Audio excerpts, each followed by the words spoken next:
Hi guys, welcome back to Kit Car Direct and MK Sportscars. Another week, where's it gone? Easter's flown by and we're in with chassis. Straight away into the workshop here. I hope you enjoyed the little test drives last week. That was good fun, I enjoyed it. And I know you want to do the MK stuff, so we'll do that, probably give us a couple of weeks. Maybe a little bit warmer weather. It was bloody freezing last week, and we're a little bit warmer weather. We'll do some stuff on the bike engine stuff and the Mazda Turbo, and have a little bit of a tear up in them as well. If you like what you see and you're into your kit cars, guys, then why not subscribe to our channel? Press subscribe, click on the bell icon, press all, and it'll send you notifications each week. Yeah, chassis time. Look, Indy RX-5 here, going out for delivery today. We had one go out yesterday as well, a kit go out yesterday. Kit production still rolling in. We're sort of around that sort of 12-week lead time at the moment, if you're getting into it. But this is a RX-5 MC, so round tube chassis, R15EY engine going in here, with a standard cross-brace roll bar, with the billet pedal box and bits and bobs. He's just sort of gone with a starter kit here. So we're going to load this up in a minute and tear off down the road and get it delivered to Andy. You lucky man. Can't wait to see the build progress. And with Simon yesterday, brilliant. Can't wait to see the old on the internet there. Shall I see build blog, guys? I know you do that, but the more we see, the better. The more we see, the better. So yeah, that's going to be going out. That's a MC. And then we've got another one here, which is an RX-5, the square tube chassis, our most popular selling one. Going with a Mazda. This is going to be Mazda Turbo. Customer who's building that. Ben's going orange and black, I do believe, on this, so killer combination like our R1 demo in the car. Looking forward to see the build progress on this one as well, and this is going out as well today. So chassis production zooming through, but you can see the difference. Square tube and say exactly the same, everything's in. You know, you still got your roll bar fixing, you still got all your roll cage fixings in. Obviously they're different in the engine bay, you know, cradle for the MC there and open space for the bike engine, car engine that's jumping in here. So we've just got to take off the blanks here for the rockers to go on, and then yeah, this will be off to the customer today. Right, so two chassis that you're seeing over there turn into one of these lovely RX-5s that you see. This is a finished example going out to Rish, and we're always asked by customers actually. It's a bit of a daunting task maybe, that, you know, to build these cars. What skill sets are required to build it? Not a huge amount really. Common sense, some basic spanners, etc. in the garage, and always wanting that potential feedback. Julian has trumped up for us, done a little video and spiel, and you can follow his progress on what he's found and how he's gone about taking apart his donor car, and then what he's going to be doing building his RX-5. So it'll give you a first-hand live experience of a, I'm going to say, non-skilled mechanic, and he will tell you that as well. So if you're looking to get into your RX-5, the MC, or the bike engine car, this video and what they're doing now, I think will be great and right up your street to show you what skill sets you need. Hi everyone, my name's Julian O'Neill. I've just ordered my kit car, or my kit, with Neil, and we were talking about the challenges of taking apart donor cars. Well, I'm a finance guy. I've got no real idea how engines work. I've never done this sort of thing before.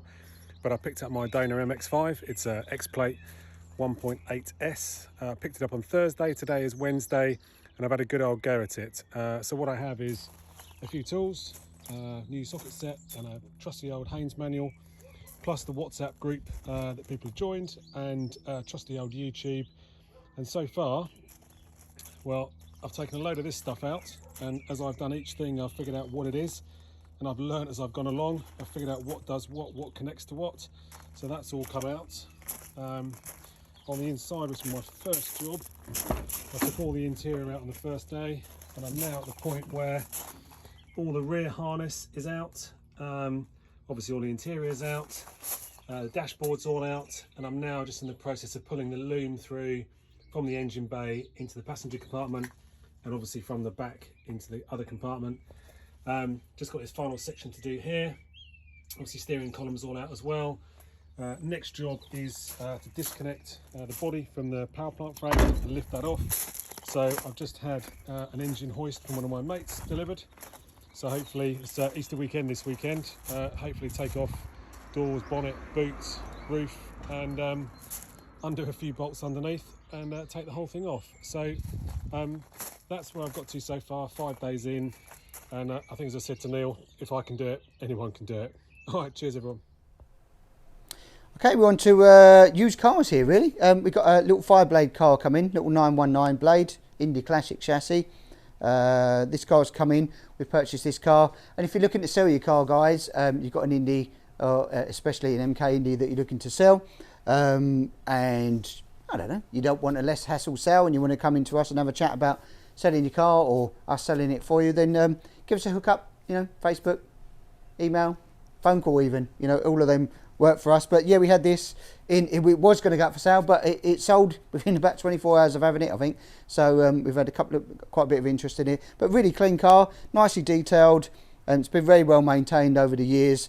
Not done particularly many miles as well, but quite like the orange and green. I think the checkers are probably a little bit dated nowadays. Things have moved on a bit since the 2008 era that these were sort of all done. 2010, I think all this checker thing was a big thing, so might be some graphics changes. But yeah, it's nice. Got a little flat shifter, paddle shifter on it as well, little electronic one, little system, nice little tonneau cover. It's made some custom touches on it as well, actually. In fact, the cameraman zooms at the front there under the grille. This is quite an interesting one. I've got a little lever here that opens up the vents for there, and also one here just in the front. Made some carbon scoops, I suppose, here, and I've got a little lever here, and you can let if you watch this, it's pulled a lever, and now I can get my hand in here and open up the vents and lock it off. So there's a big hole, and then you can close them up. Very interesting combination. Got a couple of levers there, and we've got some funky paddle shifts, as I say here. It's on an air compressor one, this one, and even a little lever to turn the battery kill switch off and on. And then we've got a nice array of I think they're ejector seat maybe even in here. So we've got fuel pump, air and rev limiters and fans, and it's got an engine fan on it. Nice little tidy little car though, really well put together. Nice carbon diffuser as well. But if you're looking for cars, or you're looking to sell your car, we can, if not, we generally have quite a few customers looking, and on our list of people looking for them, so give us a hook up. Right, over at the RX-5 left-hand drive car, doing a few bits on this week as well, tidying up some little odds and ends on the rear end. Got the front wheels, as you can see, mocked up, and we put them on to do the wing stays. So these have been painted and powder coated in that now, so they're ready, prepped and bent. Now, I do believe there's been a bit of a discussion on certain forums about this and the ways to bend them all. Now, obviously you can see that we do get a 45 and a 45 angle. This cameraman can zoom in and see that for you. So we've got roughly, I don't know, 15 to 20 mil here before you come up to the bend that's 45 and flat across. Now there's a lot of discussion about this and how you do it, and I've got big arcs and everything else. So let's go over to the vise, show you how we do it. So it's a bit odd, but most people I think are either clamping it in like this, where you've got the tube and it will rock on it. We always put ours in with a flat bar into the side, then pull it out. So we put this bend first, so it bends round, and then we put this part in and do the second bend. A little bit of heat does help, of course, helps with the bending of it. We do put some heat in it just to make it a bit simpler, but you can either, a rubber mallet or something like that is very suitable. But yeah, make sure if you put it side on in, roughly 15 to 20 mil here, get the first bend in, and then this will be obviously long and straight normally. That then goes into the vise, and you can do your second 45. And then once they're on, you can assess it. But always allow for, when you're on the top here, we always allow sort of roughly, it's about 15 mil underneath there. Good tip is if you've got any spare fuel pipe, we lay 2 bits of fuel pipe over the top to get some idea of where we want this to bend to be. But it's roughly 50, depending on your aspect ratio of your tyre. Some people might be going 13s with 185s, so your bend is slightly different to a 195 55. It's a much higher profile, so the clearance is not the same. So the bend here will be different in terms of distance. So lay 2 bits of rubber over. You can then mark across a flat line with a ruler. So if you have going over, ruler across, you'll mark your actual wing stay there, and you'll know where your first 45's got to be and where it's got to finish. Gives you an idea, but there's 2 that I've already done, and they're the wings and fiberglass bits that's going to be going on it. Right, Indy Classic S2000. A few jobs done again on this week, as we do each week. Right, what we'll be doing, wiring. So we've got our new lumen here, and Joseph's been on that for a few days now, just cutting and splicing, because we've done quite a bit.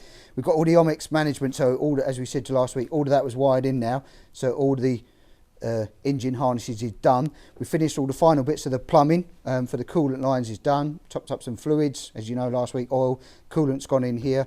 Battery bulkhead, battery leads have gone into that. All the switches have been wired up, ignition's wired up. I'm just waiting on the ECU. They've had some delays on some parts for the ECUs, unfortunately. So we're just waiting for that and that plug in, then we can go fire it up. We was hoping to get that this week, but we're a little bit behind on that. But let's turn her on. So nice little DD2 in there, the ETB, very clean. We finished the centre tunnel bit here as well. Just got the gear levers to screw down and the gators around to finish off. But on the Digidash there, and we've got the little freewheel on this. So yeah, indicators, there we go, all flashing. You can do it from here, look at this, amazing. You can control it from here, right, left hand indicator. I'm driving my car. Yeah, all of that. So yeah, there goes the flash as well. It's all working. So all of that from your steering wheel controls, that's all wired in, and you can take it home with you and do what you want really. So yeah, super clean install. Obviously once the steering wheel goes on, that's a really nice installation. Very, very clean, super clean dash. Everything in your steering wheel and just a couple of switches, which is for your, obviously for your side lights and dip beam and fog light and hazards obviously. So yeah, that's it really, all wired in now just for the ECU to jump on. Seat belts have gone in, seat hunt and seats all on runners. These are all on sliders, nice and easy, super clean again. Very minimalist, black on black, quite like it actually. Especially with just the nice little MK touches, obviously with the cage, really fills in. And once the scuttle goes on, once we finish this bit in, it's all been mocked up, ready to fit. Wing stays like the other one, they're all pre-bent now with the 45-degree angles, ready to go. So wheels and tyres on the ground, just wait for the ECU and fire this bad boy up. So yeah, super close to getting ready for IVA really now. A few little preps that we'll start finishing off because we've done in the week. All the nose cones of the grills on both of these have been done, with the indicators all ready to plug in on both cars actually. We did that, it's all wired in as well. These grills can powder coat in black as well, or leave them stainless like they are there, whichever you want to do, but both of those are in as well. So yeah, cool. Right, next. Right, news, I suppose, is what's next, really. Hopefully announcements go out next week. Things are opening up a bit more, and we'll then post an announcement once the news gets broadcast by the government on what we can do in opening up to allow visitors in, and it will be by appointment, as you'd expect, for a short period of time.